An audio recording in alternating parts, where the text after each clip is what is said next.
The bullies thought the new black girl was weak and easy to pick on, so they mocked her and tried to slap her across the face, a mistake they would soon regret.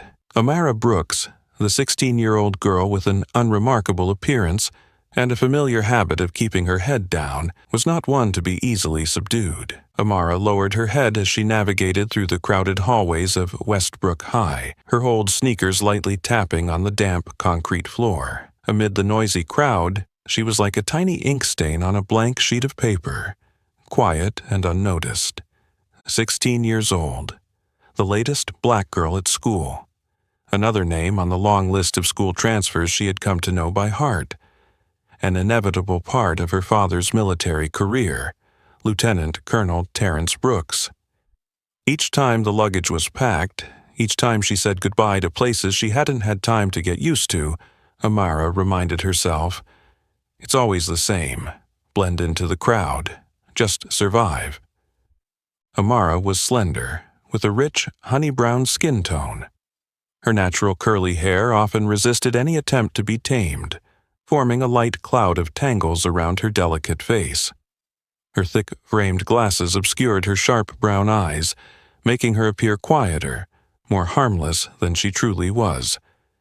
But behind that nondescript exterior, Amara Brooks hid a secret no one could have expected. 9 years of relentless martial arts training under the strict but loving guidance of her father, a former Special Forces operative. From Brazilian Jiu-Jitsu to practical MMA techniques, from sweat-drenched training sessions in a dusty old garage to sparring with male fighters twice her size, she had forged herself into a silent warrior. Amara earned her black belt in Brazilian Jiu-Jitsu at 15, an achievement that earned respect from even many adults. Yet she never boasted about it. Her father had taught her, true strength doesn't need to be flaunted. You fight only when there's no other choice. Today, like every day before, Amara wished for only one thing: to be invisible. She lightly adjusted her backpack straps and kept her head down, weaving through the crowded hallway, the laughter and greetings bouncing off her ears like sounds from a distant world. No one knew that, right there in the sea of people, was a small girl with skills capable of taking down all 3 bullies in less than a minute, if she had no choice. But Amara didn't want to fight, not here, not this time. If she were lucky, she thought, no one would notice her existence. What she didn't know was that, just a few weeks from now, everything at Westbrook High would change forever, because her silence was merely the calm before the storm. But at Westbrook High, being invisible was not an easy feat. From the very first morning, Amara could clearly feel an unspoken rule embedded in every corner of the hallways. This world didn't operate by the school's rules, but by the power of a few individuals.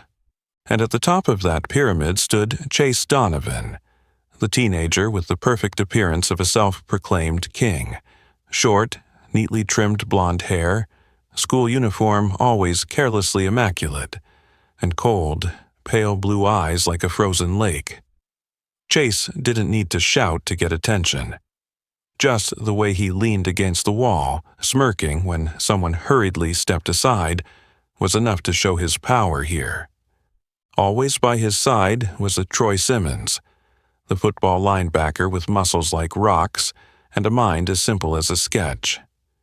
Troy was big, rough, and dangerous in his thoughtlessness. He liked to laugh loudly after each act of bullying, as if it were just a harmless game. In contrast, Logan Pierce, the quieter shadow, made Amara shiver in a different way. Logan had a tall, lean frame, thin glasses, and the appearance of an honor student. But his cold, gray eyes held a chilling detachment, as if he existed only to seek out others' weaknesses, memorize them, and then crush them with the most merciless blows. These 3, Chase, Troy, and Logan, moved through the hallways like a pack of wolves slowly hunting their prey. A glance, a whistle, a taunt, Just that was enough to put someone on their target list. And at Westbrook High, being noticed by them was like getting a one-way ticket to hell. Amara realized this immediately, but before she could think of how to avoid them, a small voice spoke up beside her. "Watch out for them." Amara turned. A black girl with neatly braided hair and a hesitant smile was standing next to her. "I'm Aaliyah," the girl introduced herself, her voice barely above a whisper, as though afraid the walls might be listening. "If you're smart, stay away from Chase Donovan and his crew. Everyone here knows that rule." Amara nodded slightly, imprinting the warning deep into her mind. She knew people like Chase. She had encountered them in every new school, those who believed power was a birthright and that others existed only to be dominated. What Amara didn't know was that just one wrong move would put her in their sights, and this time she couldn't just avoid them. This time, everything would be different. And like an unwritten rule at Westbrook High, vigilance was never enough. 3 days after Aaliyah's quiet warning, as Amara hurriedly carried a towering stack of books from the library to class, it happened. The hallway was packed at the end of third period, like a chaotic river. The sounds of shoes, laughter, and slaps on the back formed a noisy background, making it easy for anyone to be swept away like a stray twig. Amara kept her head down, clutching the stack of books to her chest, trying to maneuver through groups of students clustered in 3s and 4s. She turned sharply at the corner near the gym, not realizing that at that exact moment, Troy Simmons, the massive football linebacker, was casually approaching from the opposite direction. The collision happened like a silent explosion. Amara crashed straight into Troy, the books in her hands scattering across the floor, one slamming into his foot before flipping open. The space around them seemed to hold its breath for a brief moment. Then Troy's gaze slowly dropped, and Amara felt a chill run down her spine. It wasn't a confused or forgiving look. It wasn't the gaze of someone who accidentally bumped into a new student. It was the look of a predator, sliding, scrutinizing, analyzing, like a large beast assessing the small prey that had carelessly wandered into its territory. A brief, furrowed brow flickered and disappeared, replaced by a venomous smirk. "Look at that, the clumsy little black girl," Troy said, his voice high and clear, ensuring no one within a 20-meter radius missed his words. "You run into people and don't even apologize? Who taught you manners?" A loud, mocking laugh erupted from the people around, spreading like ripples on water. Amara tightened her grip on her backpack.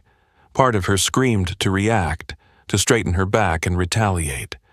But another part, the part she had built over the years to survive, whispered, "Bow your head, step back, disappear." She bent down, gathering the scattered books, her hands trembling not out of fear, but from the anger held in check. Troy didn't stop. He leaned over her, the sound of his leather shoes scraping on the polished tile. "Watch out, kid. Not everyone here is as polite as I am," he drawled, his voice laced with both a threat and mockery. Logan Pierce was standing by the wall not far away, arms crossed over his chest, observing like a cat toying with its prey before delivering the final blow. His cold, gray eyes met Amara's, and in that instant she read 2 unspoken words. Target confirmed. Amara hugged her books tightly, nodded briefly and withdrew without saying a word. It wasn't because she was afraid of Troy. It wasn't because she couldn't take him down in 3 moves. It was because she knew the real victory wasn't knocking out some fool in the hallway. The real victory was surviving long term. It was not giving them a reason. But Westbrook High wasn't a place for that kind of strategy. That afternoon, in the cafeteria, The morning's collision became the talk of the day. Groups of students huddled together, glancing at Amara as she quietly carried her tray to a corner. Whispers and giggles filled the air. "That new girl, Amara."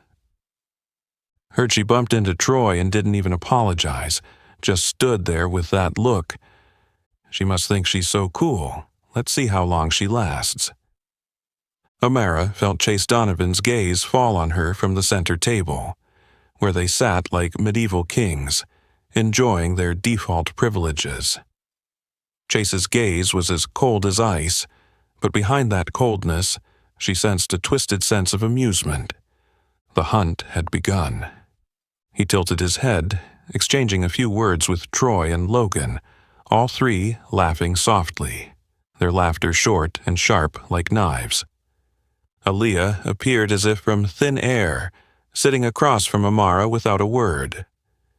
The girl gently placed a juice box on the table, a simple gesture but one laden with meaning. "You're not alone." Amara silently thanked her, gripping her tray tightly to keep her hands from shaking. The lunch passed in a thick, suffocating atmosphere.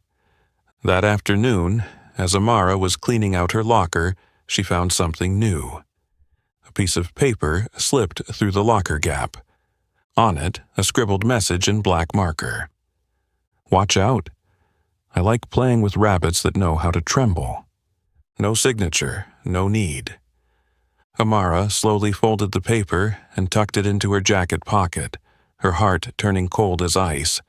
The storm had truly begun. And this time, whether she liked it or not, Amara understood she would have to fight. Not just to protect herself, but to protect something far more important: her dignity, her pride, and her right to exist without bowing her head. The storm had truly begun, and the first sign of it came the very next morning. Amara had just bent down to place her books in her locker when a force slammed into her shoulder, knocking her off balance. The books slipped from her hands, scattering across the cold tile floor. Amara froze for a moment, taking a deep breath.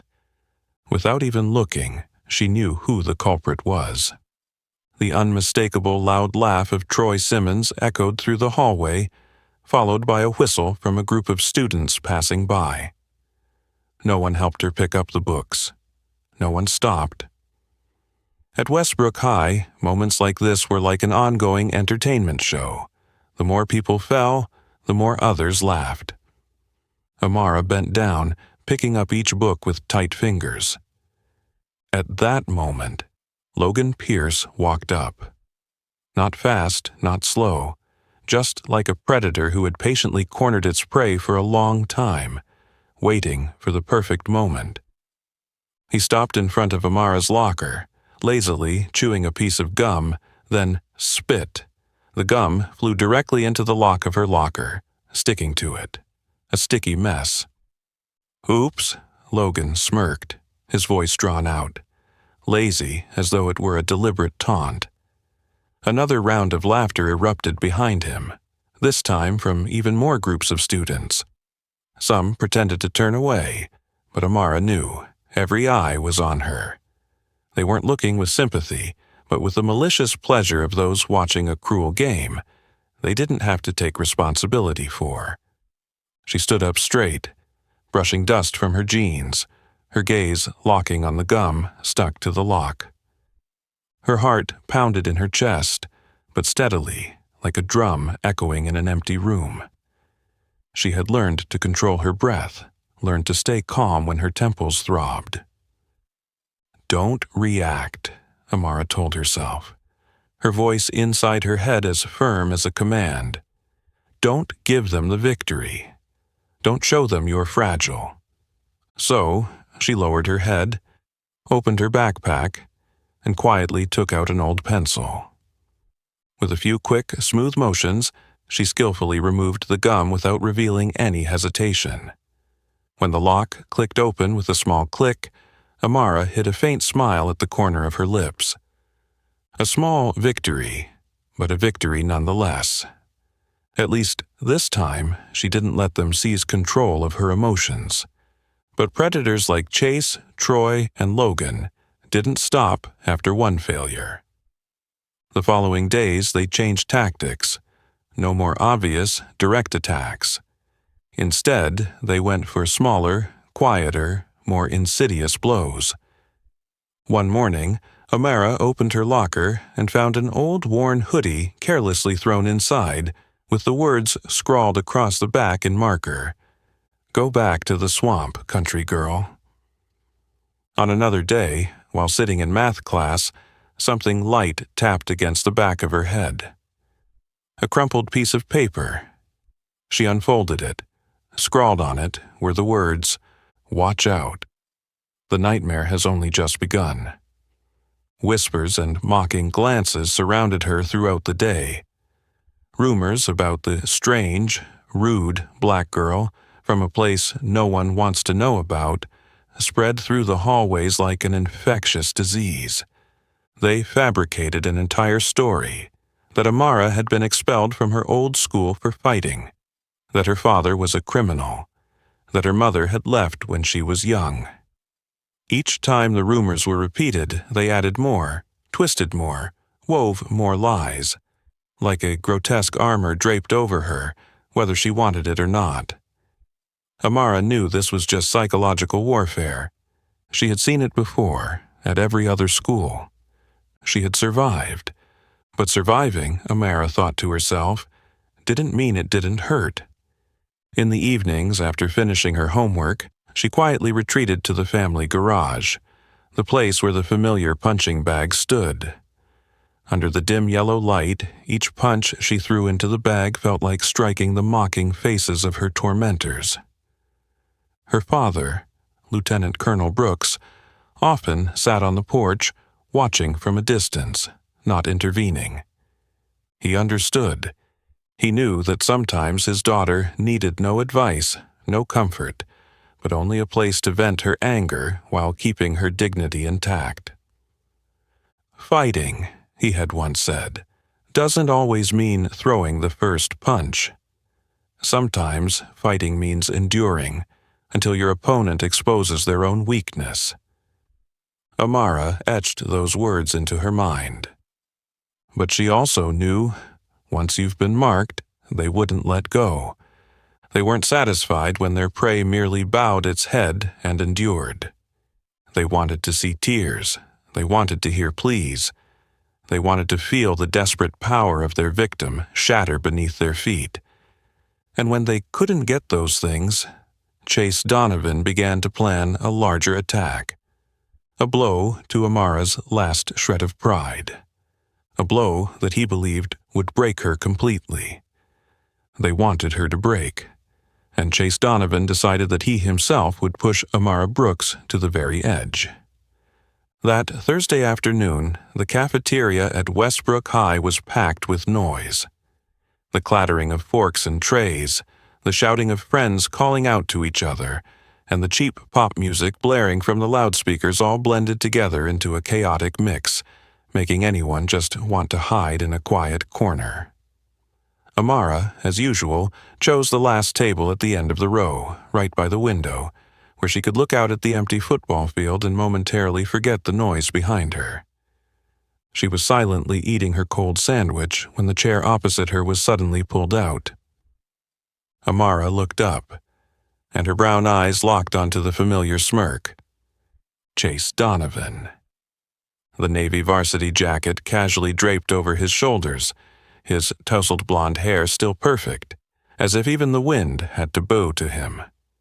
He sat down with the ease of someone who believed they had the right to be anywhere, even in the world of those they intended to crush. "Welcome to Westbrook, the girl from the ghetto," Chase said, his voice sweet as honey, laced with acid. Around them, nearby groups of students suddenly fell silent. Ears perked up, eyes glanced over, and small smirks threatened to break out from the corners of mouths. Amara stayed still, placing her tray down, her fingers tightening around the edge of the table. Her gaze didn't shy away. She stared straight into Chase's cold, pale blue eyes and saw something more venomous than hatred: contempt. Chase leaned forward, resting his elbow on the table as though they were old friends chatting. "Don't get me wrong," he continued, his tone still polite, lethal. "We're very open here. Everyone gets a chance. It's just, there are some people, no matter how hard they try, who will never truly belong here." The quiet chuckles spread like a silent wave. "Like you," he added, sealing his insult with a final jab. Amara felt the pulse in her temples beat harder. One beat, then two. In her mind, the lessons of self-restraint came rushing back. Long hours of punching the bag until her hands bled, training with her father, falling down and getting back up without shedding a tear. She took a deep breath, tightening her grip on her backpack under the table. Not here, not now. Without saying a word, Amara stood up, lifted her now cold sandwich tray and walked away, the curious gazes like knives cutting through her back. The laughter chased her like a swarm of angry bees. She skipped lunch that day. She didn't return to the cafeteria for the following days. Instead, Amara ate her sandwiches quickly in the bathroom, or hid in the library, behind the dusty shelves where few people took notice. But that didn't stop them.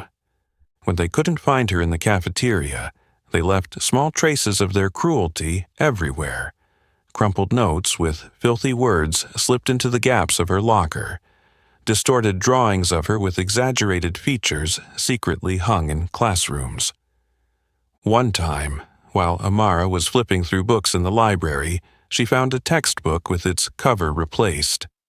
On the new cover, someone had printed in bold letters, "How to Survive When You're Trash." She closed the book, her eyes narrowing. For the 1,000th time, she told herself, "Don't let them win." But the truth was, each small stab, each word, each act, they piled up inside her like cold stones. They didn't pierce her heart, but they made the blood in her veins grow colder. And Chase, the ruthless director of it all, wasn't satisfied yet. He wanted a public performance. He wanted to break Amara in front of the whole school, to send the message that no one could stand against the rules he had set. So, the following Friday, at the evening basketball game that nearly the entire school attended, Chase decided to push the humiliation to its peak. As Amara stood in line at the concession stand, she could feel the eyes of the school on her from all directions. And then, amidst the noise and the cheering, a familiar voice rang out from somewhere behind her. "Hey, did anyone give that girl money for a ticket? Or did she sneak in through the back like she did in the ghetto?" Laughter erupted, crueler than ever before. Amara stood frozen. In that moment, all the lessons of self-restraint, all the promises she made to herself, seemed to turn to dust. She turned around. She saw Chase, leaning against the lamppost, hands in his pockets, his half-smile casual. He wanted a reaction. He craved a scene. Her screaming, crying, running away. And the whole school would remember her as the black girl who couldn't take a joke. But Amara Brooks wouldn't give him that. Not a word, not a tear. She held her head high, turned her back, and walked away, leaving behind the laughter, the prying eyes, and a simmering frustration in Chase Donovan's chest. For the first time, he tasted defeat. But what he didn't know was that this very defeat would push him into a collapse from which he couldn't recover. Amara Brooks left the stadium as the mocking laughter still echoed behind her, each venomous jab that Chase Donovan had tried to drive into her, now fading into a distant murmur in the young girl's heart. But it was enough for the bitterness to rise in waves, crashing like a silent storm inside her. She didn't turn on the lights when she got home. She didn't greet her father as usual. She didn't even take her backpack off her shoulders. Amara walked straight through the small yard, bathed in moonlight, moving swiftly toward the garage behind the house, quiet as a pilgrim heading toward the only fire capable of burning away the fury that had filled her heart. The creaky wooden door swung open with a lonely squeak, and Amara stepped inside, letting the damp, cold air hit her face, letting the old yellow light from the ceiling spill onto her small figure like a haze of dust. The worn-out punching bag, its seams faded from time, swayed quietly from the ceiling, waiting, like a mute witness to the storm that was forming. Not tying her hair back, not changing her clothes, not putting on gloves, Amara dropped her backpack to the floor, clenched her bare, trembling hands, and charged straight at the familiar punching bag, as if charging straight into the eye of the storm. The first punches were clumsy, rough, without rhythm, without strategy, just pure rage spilling from the depths of her heart. Each blow slammed into the bag, making heavy, dry sounds that reverberated through the empty garage, each echo like an invisible accusation of the silence she had swallowed for so many days. Sweat quickly soaked Amara's forehead, dripping in stinging salty drops onto the cold cement floor. She could feel her shoulders burn, her arms trembling with every rhythm, but she didn't stop. She punched for every laugh at her expense. She punched for every humiliating note shoved into her locker. She punched for every look of disdain that slid past her in the crowded hallways. And she punched for herself, for having to hold back, for pretending it was fine, for not being able to stand tall and respond like a real fighter. But as the anger began to scorch her breath into rapid gasps, as her hands began to ache from the constant impact, somewhere amidst the screeching of the chain, Amara heard her father's voice echo back. A deep, patient voice, like a familiar tune that had seeped into her bones. Fight only when there's no way out. His voice filled her mind, without reproach, without urgency.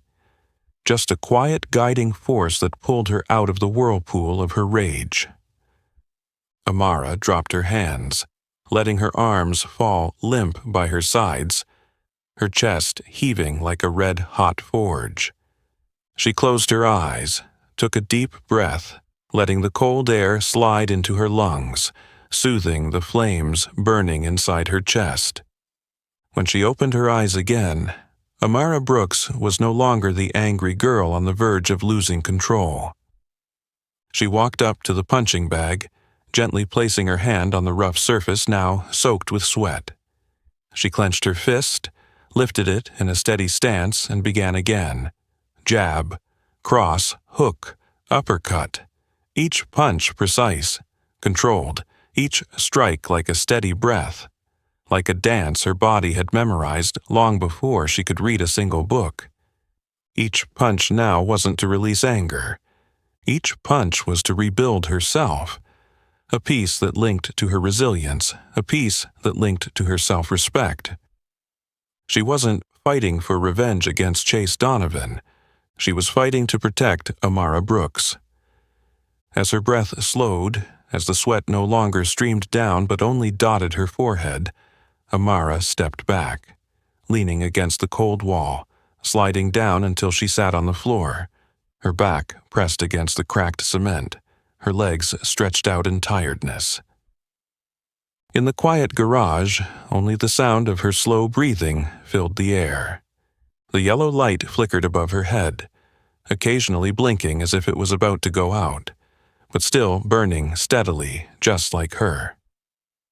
She closed her eyes, feeling the sweet exhaustion flood her muscles, and a small, fragile smile flickered on her dry lips. The sound of the garage door creaking open gently pulled Amara from her thoughts. Lieutenant Colonel Terrence Brooks stood in the doorway, his tall frame casting a shadow, but his gaze softened with a rare gentleness that only a father who was truly proud of his child could have. He didn't ask anything, didn't scold her, just silently walked over, picked up the backpack she had thrown carelessly on the floor, and leaned against the wall next to her. After a while, he spoke, his voice deep and steady like the foundation of stone. "Are you all right, little warrior?" Amara lifted her head, her eyes, through the sweat and exhaustion, shining with a resilient and peaceful light. She nodded. No words needed. Her father understood. And in the quiet, stifling night of Westbrook, Amara knew. The real storm had not yet come, but she was ready to face it. With all the strength, resilience, and pride she had forged through each silent punch. They wanted her to fall, and Chase Donovan decided that he himself would push Amara Brooks to the very edge. That afternoon, the school day ended later than usual because of a group project in the library. The hallway gradually emptied, the fluorescent lights overhead casting a faint pale glow, stretching shadows across the white tile floor. Amara, with her backpack on, walked briskly toward the exit, hoping to leave the dark building before anyone noticed her. But as she turned toward the eastern stairwell, the shortcut she usually took to avoid the crowds at the main entrance, her survival instinct immediately rang an alarm. The air here felt heavier than usual. There were no sounds of laughter, no chatter, just the clicking of shoes echoing off the cold stairway. Before she could turn back, 3 shadows detached from the dark corners, blocking her way. Chase Donovan stood in the middle, his face briefly flashing a nonchalant smile, as if trapping someone in an unmonitored area was a routine thing for him, and what he was about to do was just a natural part of the world's order. Troy Simmons stood to the left, his massive frame blocking any escape. Logan Pierce leaned casually against the stair railing on the right, his cold gray eyes silently scanning her, as if calculating every small reaction from her. Amara stopped, her hand instinctively tightening around her backpack straps, the muscles beneath her uniform shirt tensing in quiet readiness. "Look who it is," Chase said, dragging each word lazily but chillingly. "Our little black princess." Troy let out a loud mocking laugh that reverberated in the confined space like a slap to the face. Amara didn't respond. She didn't take her eyes off the narrow gap between Chase and Logan, the only place she could slip through if things took a turn for the worse. But Chase had anticipated that. He stepped forward, blocking the path completely, the scent of expensive cologne mixing with sweat and cigarette smoke wafting in the air. "Don't be in such a hurry," he said, his smile half friendly, half predatory. "We just want to have a little chat." Amara leaned slightly to the side, trying to slip past. But Troy was quicker, circling around behind her, his breath hot and heavy on her neck, like a predator eager for its meal. Logan still said nothing, but his eyes slowly traced down her body, his indifference colder than any insult. "We're just wondering," Chase whispered, his voice lower, more intimate, but carrying more danger than all the crude shouting, "if our little black princess is really as tough as she pretends." Amara felt something tighten within her. This wasn't just childish teasing anymore. This wasn't just shoving in the hallways or whispering behind her back. This was a real hunt.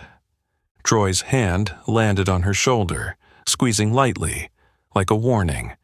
And in that moment of stunned realization, Amara understood these people wouldn't stop at words.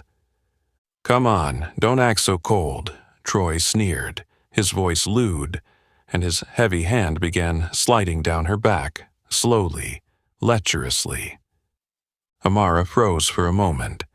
All the lessons of restraint, of patience, of enduring to survive, everything collapsed under that invading hand. All her instincts, honed over 9 years of training, exploded, sharp and unforgiving. In her mind, there was no longer a voice of reason. There was only one command: protect yourself. Now. She spun around, gripping Troy's wrist in a swift motion, so practiced that even she didn't realize it at first. With a twist of his wrist, an arm lock, Troy's body was bent down before he could comprehend what was happening, his face slamming into the cold wall with a sharp thud. Chase's eyes widened as he charged forward, but Amara was ready. She lifted her foot, sweeping his shin with a clean, precise kick, the impact as final as a knockout blow in a real fight.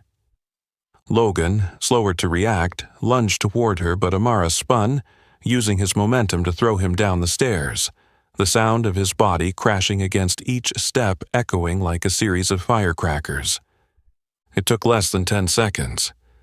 3 predators lay sprawled at the foot of the stairs, gasping, in pain, unable to believe what had just happened.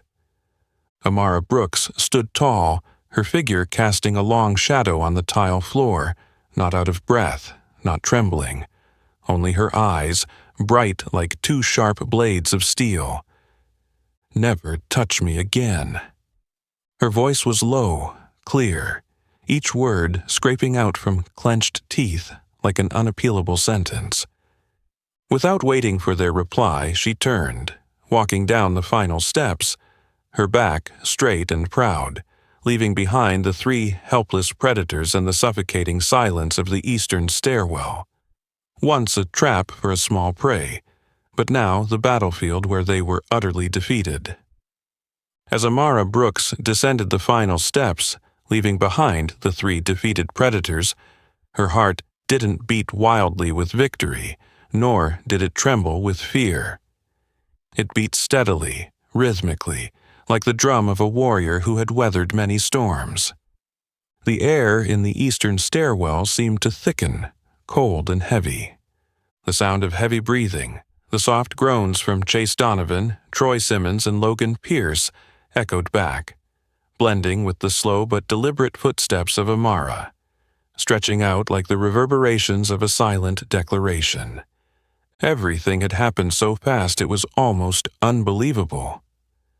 Just one moment when Troy placed his hand on her body, a touch he thought would control her, a lunge he believed would break the will of the small prey, and all the years of strict training, the long nights of bloodied knuckles, the sparring sessions with opponents twice her size, all of it exploded like a violent flood in every muscle, every reflex deeply embedded in her blood. Amara didn't need to think. The battle instinct, refined and unwavering, took control of her body. In less than 10 seconds, before Chase even realized what was happening, before Troy could even react to the wrist lock that bent him to his knees, before Logan rushed in with blind rage, everything was over. Amara took Troy down with a basic but ruthlessly effective wrist lock, slamming his face into the wall without him even having time to scream. She spun like a whirlwind, using Chase's own momentum to throw him face first onto the hard cement floor, his breath releasing a heavy, pained grunt.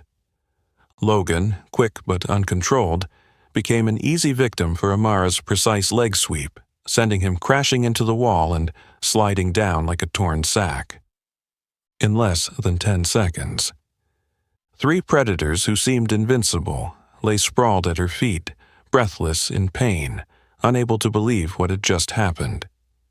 Amara Brooks stood tall, her figure casting a long shadow on the floor, breathing steadily, not trembling, only her eyes blazing like 2 steel blades.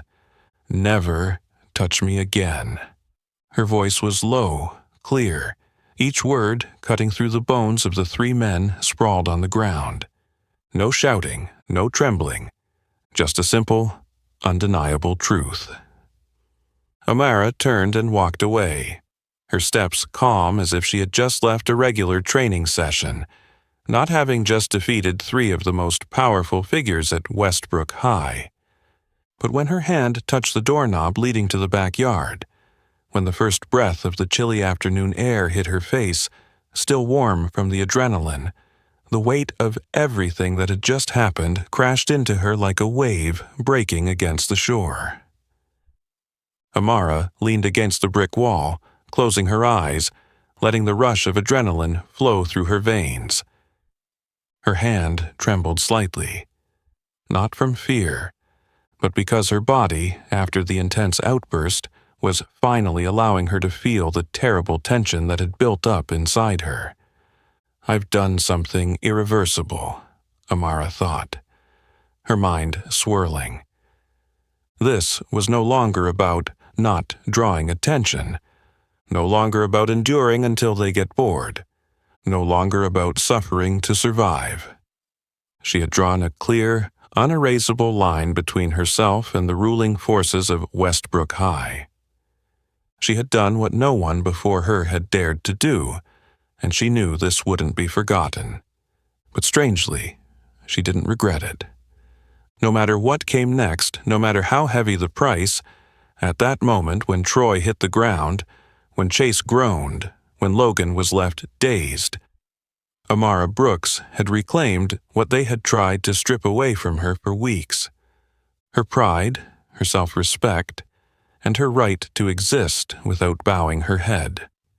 She adjusted the strap of her backpack on her shoulder, took a deep breath, and walked across the quiet schoolyard. Each step she took left a mark on the ground, stamping down an undeniable truth. She would no longer be the new black girl, easy to bully. She would no longer be the prey. She had fought, and she had won, not just against them, but against the fear inside herself. Behind her, in the dark stairwell, the self-proclaimed kings lay on the ground, tasting the bitter flavor of defeat. And in the suffocating silence, a new truth was etched in. Westbrook High had a new rule, and Amara Brooks was the one who said it. Amara Brooks walked away, leaving behind the suffocating silence that filled the eastern stairwell, and only when her figure disappeared around the corner of the yard did the first groans from the three fallen men rise, marking the end of the arrogance and power they once held. But what Chase, Troy, and Logan failed to realize in that moment was that they no longer controlled the story. No one was left to silence it, no way to reverse it, because a witness had seen everything, and that small seed only needed a slight breeze to ignite into a blaze that no one could extinguish. Aaliyah, the black girl with neatly braided hair, the only one who had ever dared to whisper to Amara, "Be careful," had been standing on the landing of the upper stairwell at just the moment the confrontation happened. And she had seen it, all with her own wide eyes, a small black girl, cornered and pressed to the wall, take just 10 brief seconds to take down 3 of the most powerful figures at Westbrook High, as if they were nothing more than toddlers. Aaliyah didn't walk away. She stayed, silently observing, her eyes wide, her heart thumping in her chest. When Amara left, Aaliyah was still standing there, stunned, and by the next morning, the news exploded. It didn't spread through emails, there were no social media posts, no group messages. At Westbrook High, rumors were stronger than any media channel. A whispered word in a hallway corner. A nudge in the cafeteria. A significant glance at the classroom door. In less than 2 periods, the entire school knew that Amara Brooks had taken down Chase Donovan, Troy Simmons, and Logan Pierce. Not through trickery, not with cunning, but with real strength.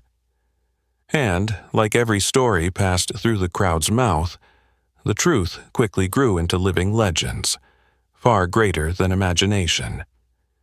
Some said Amara had been trained by the FBI, part of a special program for genius teens.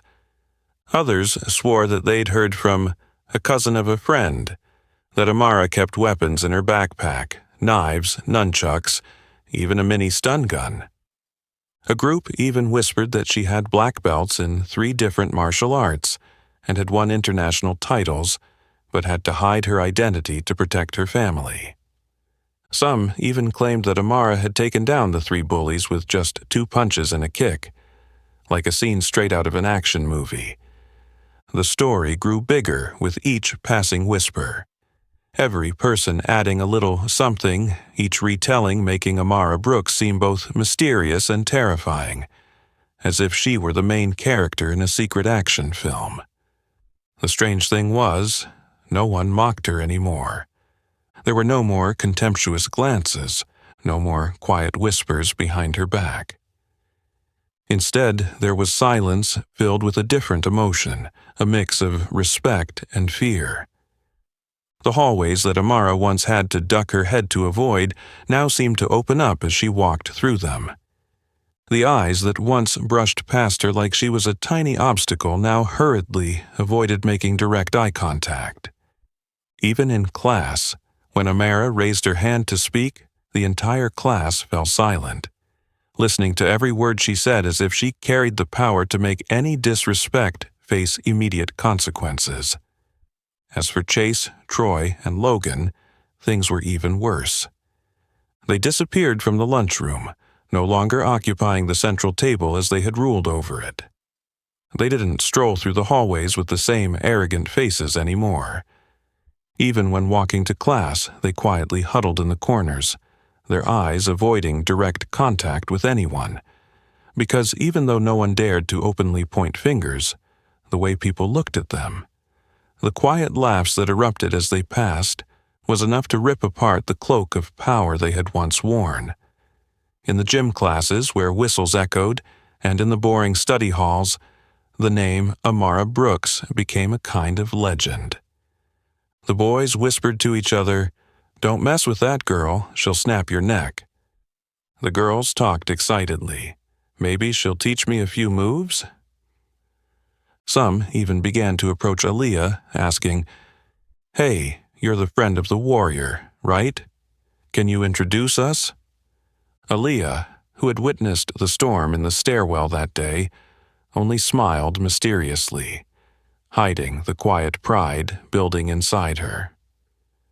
Amara knew the rumors had spiraled out of control, and she didn't like it.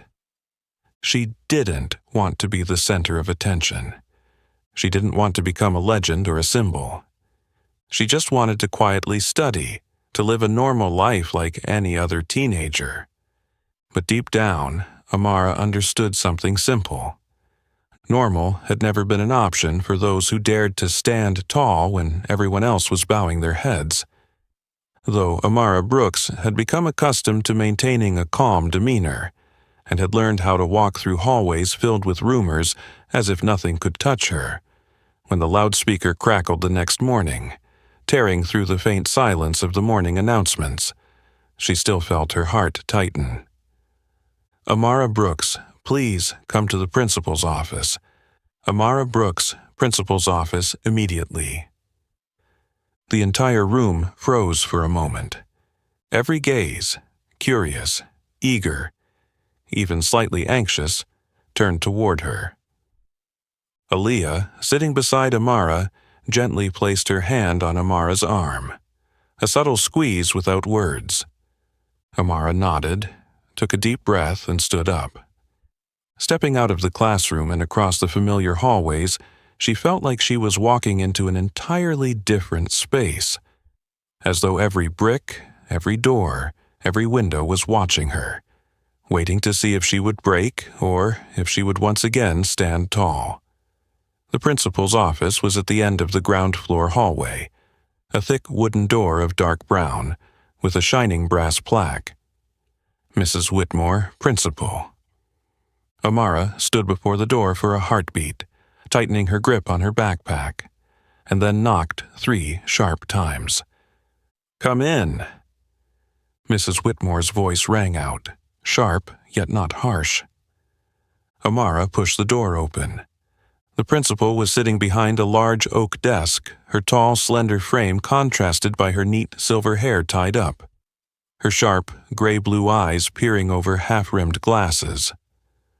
On the desk, a thick stack of files lay open, and beside it, a small computer screen displayed the security camera feed. The air in the room felt thick with unspoken seriousness. "Sit down, Amara," Mrs. Whitmore gestured.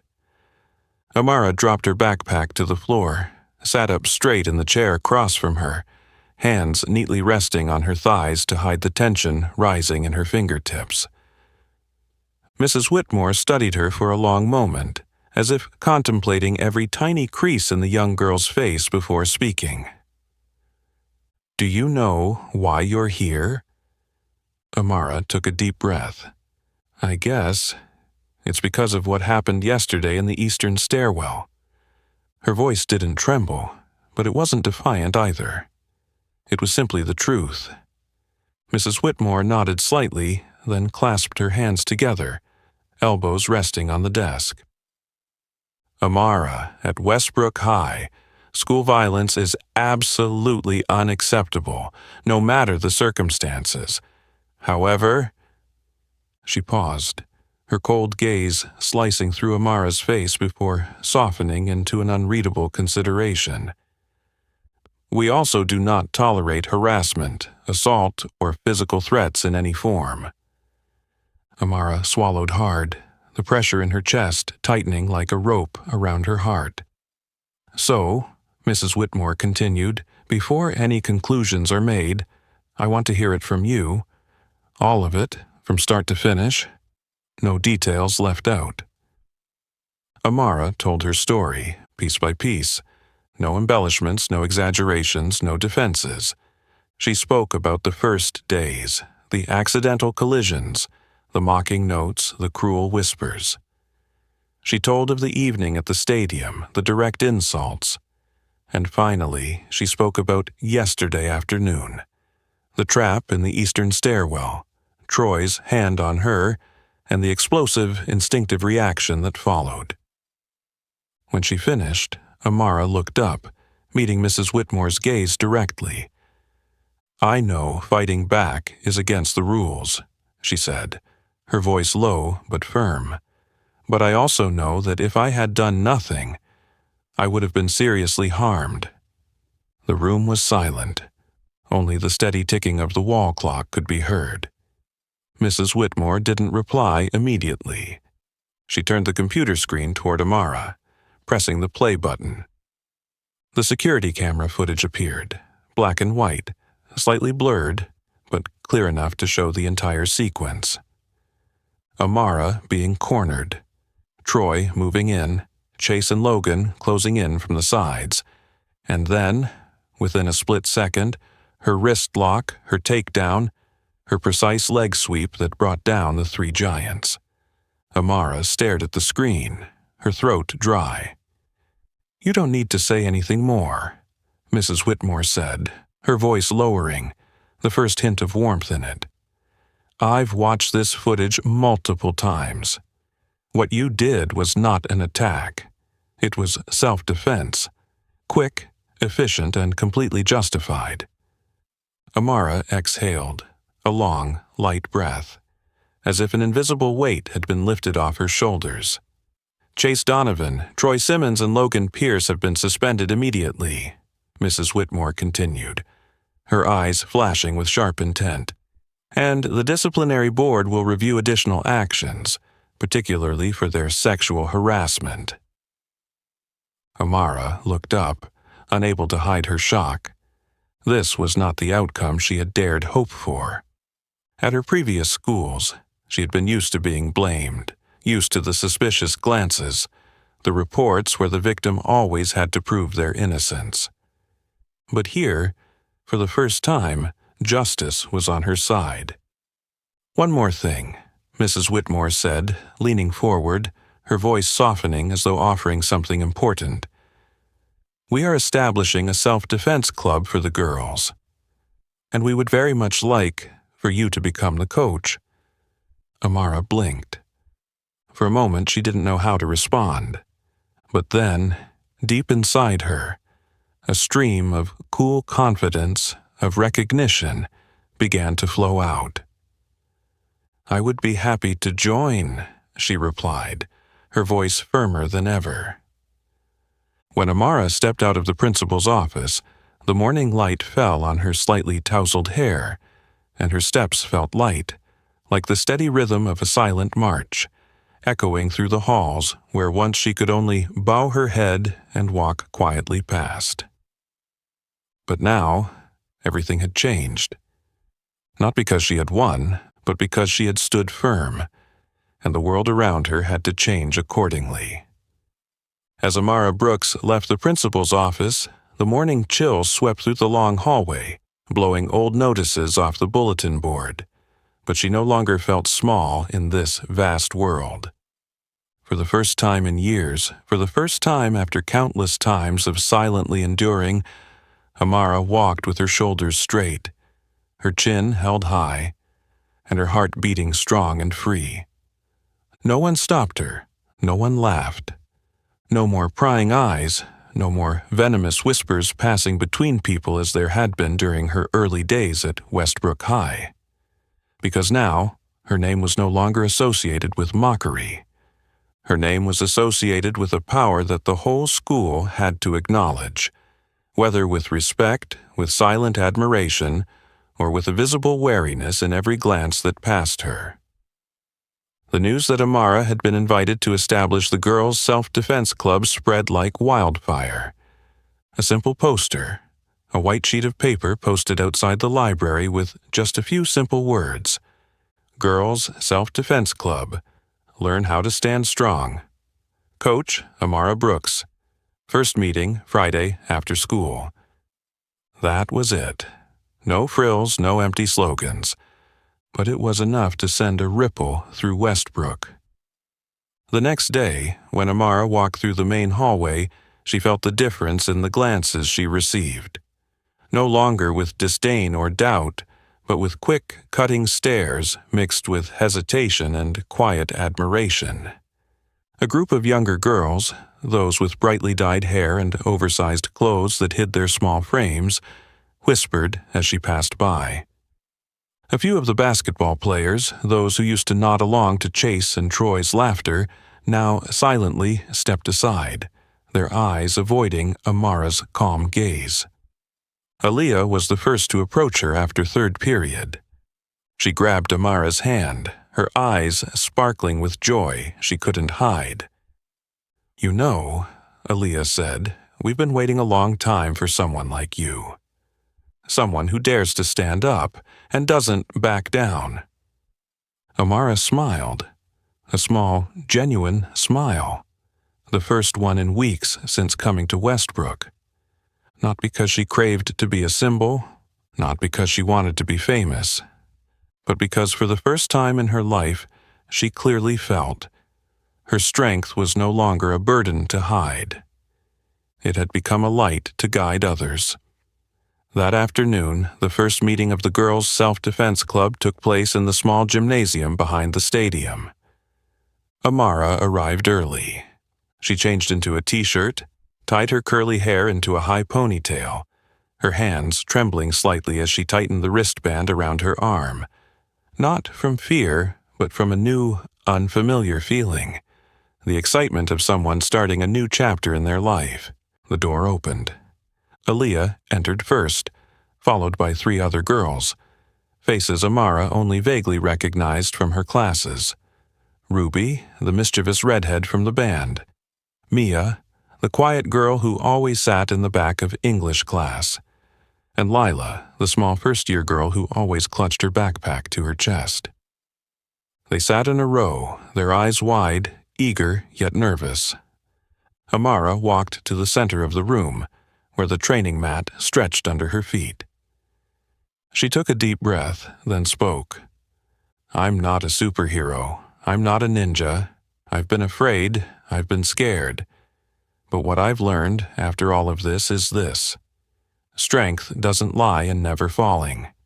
It lies in daring to stand up, again and again." The room was completely silent. No one laughed, no one mocked, only genuine listening, something Amara had thought she had lost forever during her earlier years. The first training session was simple, but full of energy. Amara taught them the basic techniques, how to break free from a wrist grab, how to stand firm when pushed, how to protect the weak points of the body. No fancy moves, just skills that could save lives in the worst-case scenario.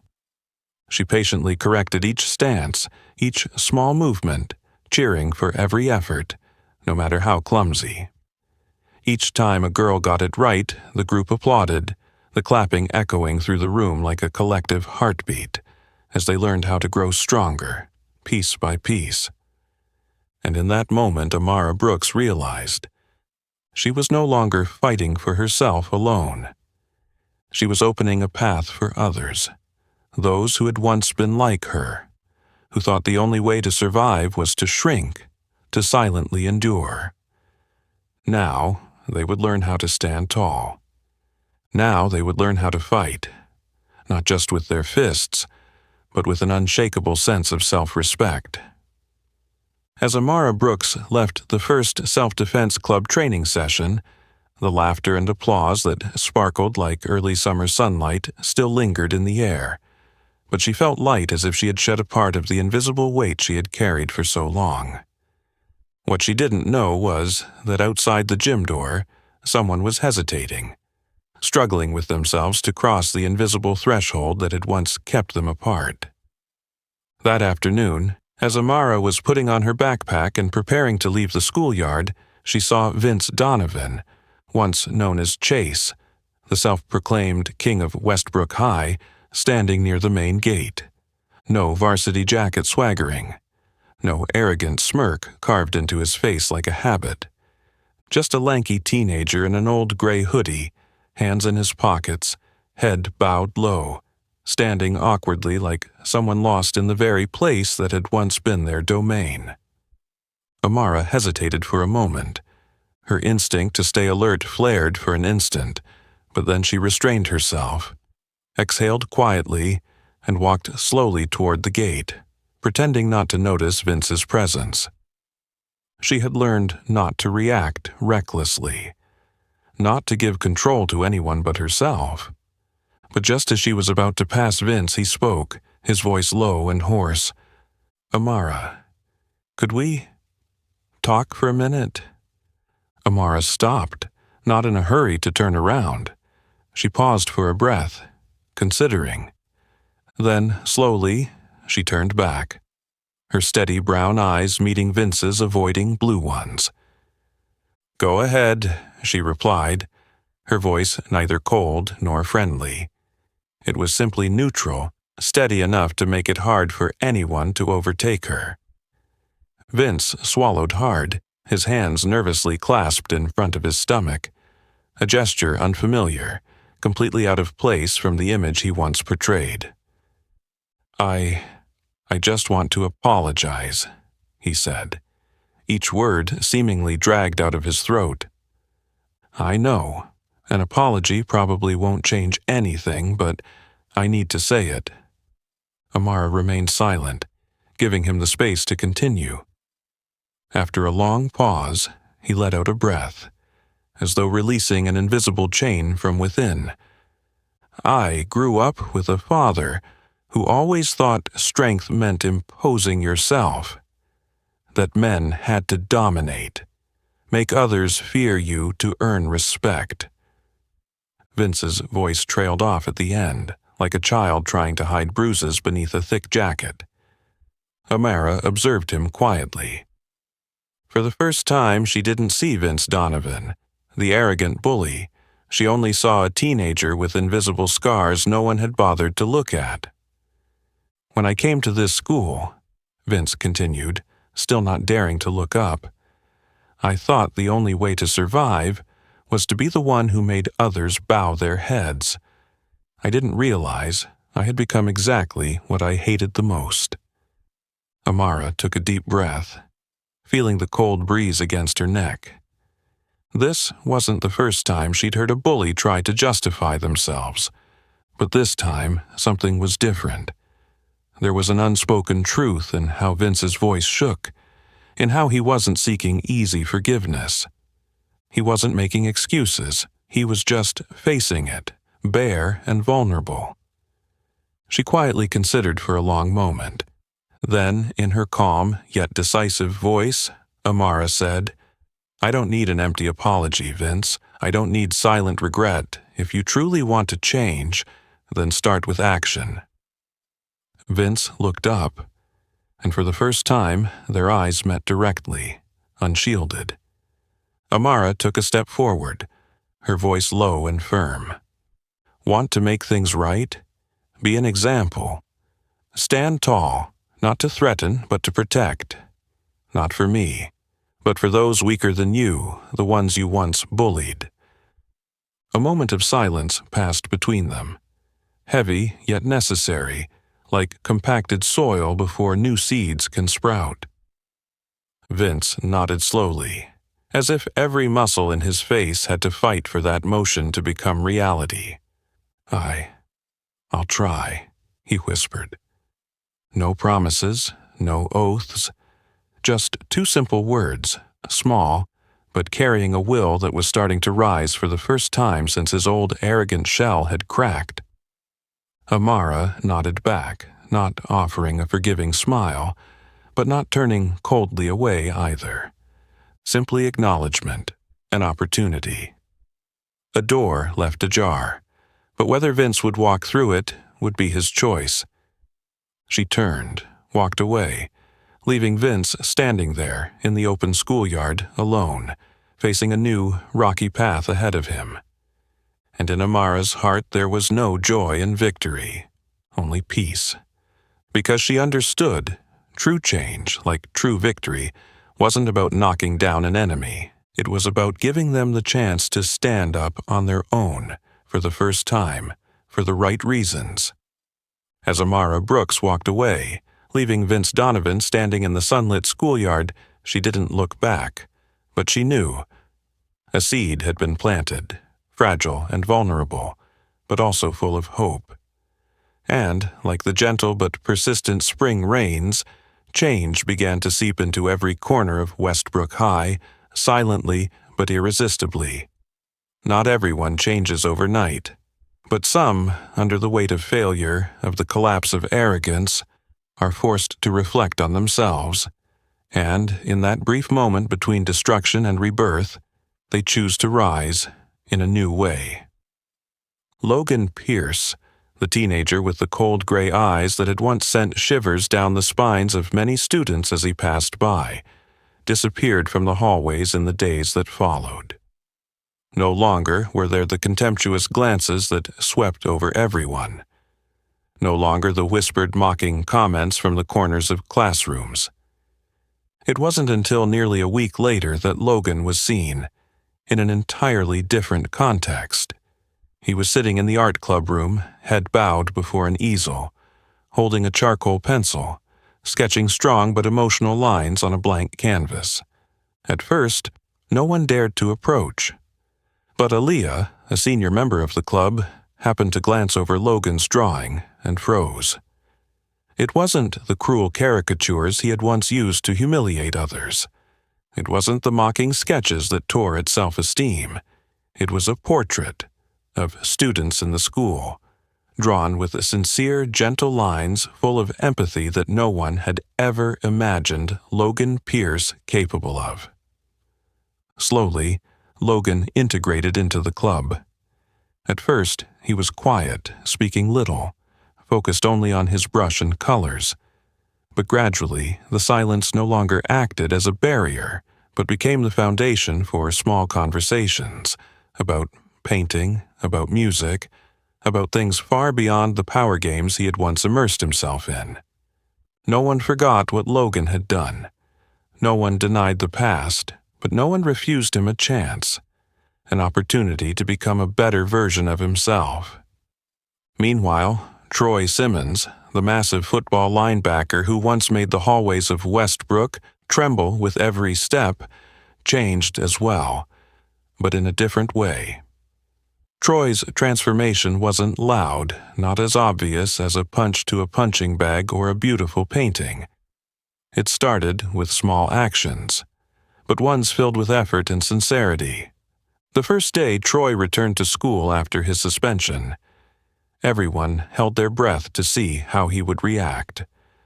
But instead of walking proudly with his usual defiance, Troy walked slowly down the hallway, eyes straight ahead, shoulders slightly slouched, like silently acknowledging his mistakes.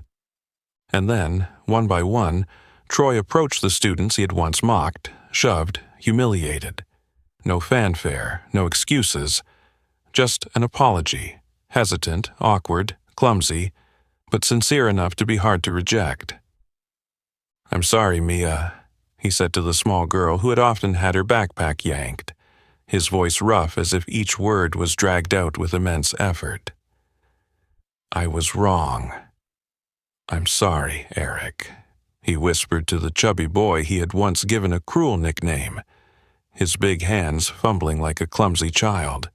"I shouldn't have treated you like that."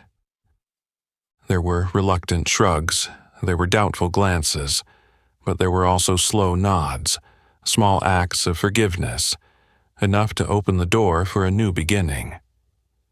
Amara heard about these changes, not through rumors, but through snippets of conversation in the classrooms, through whispers of surprise, but no longer laced with the sharpness they once had.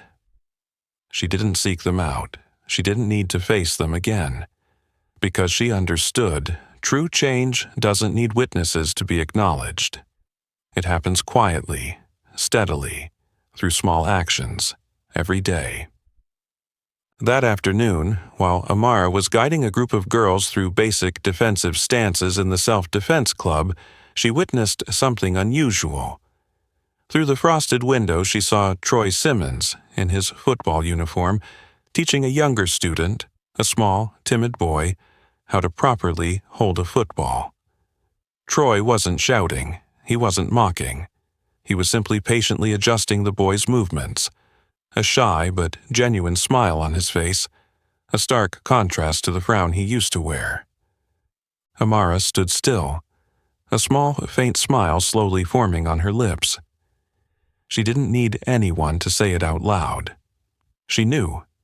They, those who had once been the symbols of bullying, were also learning how to exist again. Not by putting others down, but by lifting them up. As Amara Brooks stood inside the gym, quietly observing Troy Simmons as he bent down to guide a younger boy, she felt something both warm and unfamiliar spreading throughout her chest. A part of this world, the very one that had once pushed her out, that had made her feel like an outsider, was silently changing. And for the first time throughout her long journey of school transfers, of days spent merely surviving, Amara understood. She was no longer just an outsider. She truly belonged here. Not everything changed overnight. Not all the gazes turned warm. Not every whisper was kind. But that no longer made Amara tremble like it used to, because for the first time in her life, she wasn't facing this alone. Beside her was Aaliyah, the girl with bright eyes and a steady heart, who had never left Amara's side during the toughest storms. Beside her was the group of girls in the girls' self-defense club, real friends who had seen Amara through her determined eyes and precise strikes, not through the malicious rumors. After-school meetings became a part of her new life. No longer were the afternoons spent sitting alone in the library, hiding behind dusty shelves. Now, Amara was practicing stances with the girls, learning to trust her own body, learning how to say no to the world if needed. Some days, they spent hours just laughing, arm wrestling, or sharing little stories about life, simple things that Amara had once thought she would never get the chance to experience. She learned how to laugh without guarding herself. She learned how to sit among a circle of friends without clutching her backpack like a shield. She learned how to believe that in certain places, with certain people, she would be seen, not as the weird black girl, not as the outsider, but as herself, whole and deserving. One Saturday afternoon, during a small outdoor meeting of the club, with the golden sunlight pouring over the schoolyard, Amara sat between Aaliyah, Ruby, Mia, and Lila. They ate pizza while passionately debating whether they should add a psychological response skills class to the self-defense curriculum. Ruby suggested learning how to respond to verbal harassment. Mia suggested adding lessons on confident body language. Lila shyly proposed creating more practice sessions with simulated situations. Amara listened to each of them, jotting down notes in her old notebook.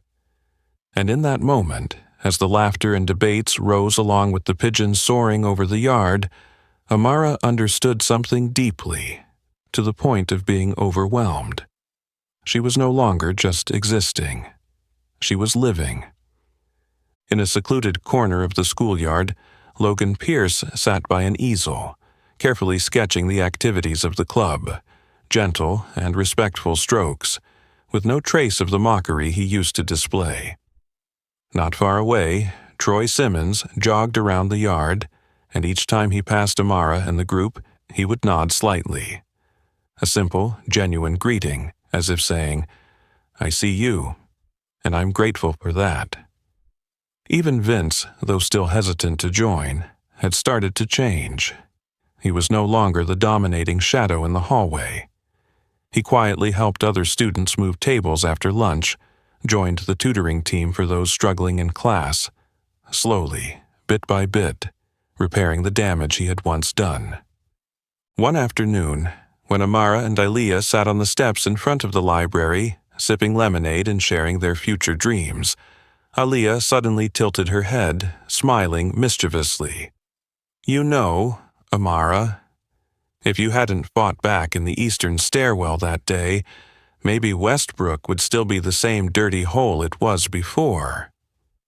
Amara laughed, her laughter echoing in the soft golden light of the afternoon. "I just did what I had to do." "Sometimes all it takes is one person doing the right thing," Ilea said, her eyes sparkling, "and that's enough to make the whole world around them change."